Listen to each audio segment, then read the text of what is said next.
ya ce mun wallahi idan ya sai ma aiki nake kai ne kuma ba ya sai waye ba na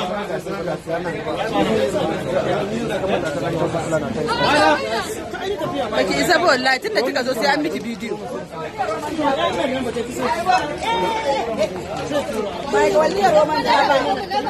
okay ni da waya ba na son ai tunda kika zo sai an yi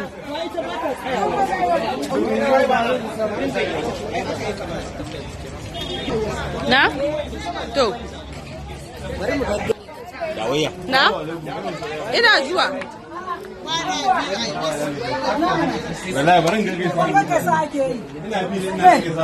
ina bi ne wallahi saboda duk wanda ido sai mun masa bidiyo duk wanda ido sai an gan shi